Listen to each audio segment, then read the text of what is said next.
Alright, so welcome back. Today I wanted to do another slightly unusual video. I wanted to talk about traction tires. So, HO-scale traction tires tend to be really hard to come by. A lot of older models use them, and over time, especially with these older models, they can get quite old. These came off a Tyco from a while ago. It's kind of hard to see, but these tires do not have the same elasticity or any of that as a traction tire. It's basically, to this point, just a sheet of plastic. And after a while, if they get really dry rotted, they can just start to, crumble. So I've got this piece here, for example. A traction tire should not do that. When it gets to that point, it is not really providing traction anymore, and it becomes an issue. It's quite hard to replace these, usually, but I think I found a fairly decent solution, which, again, I'm not the first one to come up with this idea. I found it in another video, which I'll link to below if you want. So these are dental supply bands. They were listed as that, and they also mention crafts and other stuff. So what these are, if I can get the thing open, I'll pull a bunch of them out here. They're these little tiny rubber bands, which, as you can see, they're elastic, and these tend to work just perfectly for most HO scale models. I have actually already replaced them, and we're going to need 2 of these, just for a second. I have actually already replaced them on a few models. I have a Tyco GP20 that I restored a while ago, which, if I remember to do so, I'll also put a link to that video below, which it was not very popular. Don't know why. But I've already replaced them on a few things like that.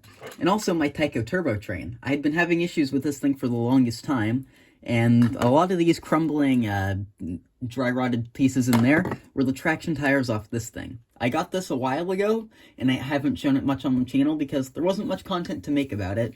It just had never run well on my nickel silver track, and I've added weight. I tried that, and it just didn't seem to work. And I wondered if these might have been traction tires, so I tried to just touch them with a screwdriver, and they just started crumbling. So I took them off, and I replaced it with these, and it tends to work significantly better now, which at the end of the video, I'll show you. But for now, I want to talk about this thing. So a while ago, I got this model. I traded some rolling stock for it. It's in an update video from a while ago, but it's just been sitting because I haven't been able to put traction tires on it because I haven't had any. So with these, we can get this thing running again. And just for the sake of comparison, I'll get a clip of this thing running without any of the traction tires on. So this footage won't be all that great, but just for the comparison, I thought I'd show this thing running before we put traction tires on it. And you can tell that sound isn't great. So let's fix that. I've already given it fresh oil and everything, and all we're gonna do is take off this front truck cover and get the wheels out.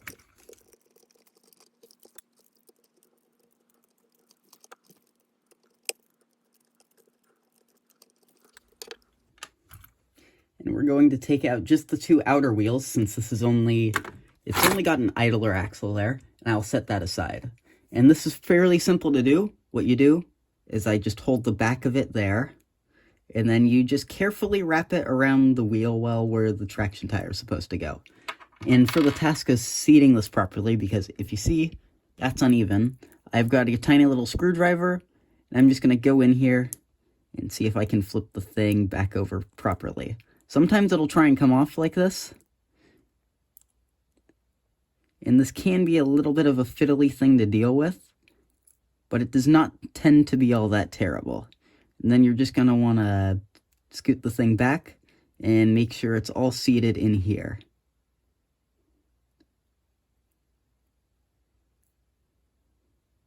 And we're going to do this to the other wheel as well. And now I'm going to just put these right back into the truck.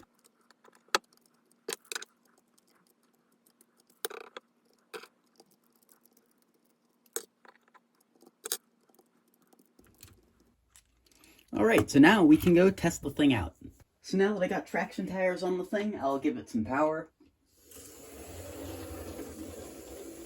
Which I have not ever run this thing for much. I broke it in just a little bit, not even before this clip, but ages ago. So this is the first I've actually run the thing. It's in pretty pristine condition. Supposedly the guy I got it from said he was given it by a friend who said it was never used by anyone in his family, so The thing is basically brand new, aside from dry rotted traction tires, but that is fairly normal. So next up, just for fun, I'll show the the turbo train running for just a little bit. Wrong way. This thing does not like to run at very high speeds with the new traction tires, because it's got too much grip. So if I go too quickly, it has a tendency to just jump the rails. See if it does it anywhere, or if it's just gonna be perfectly fine now that it's on camera. Because sometimes things do that.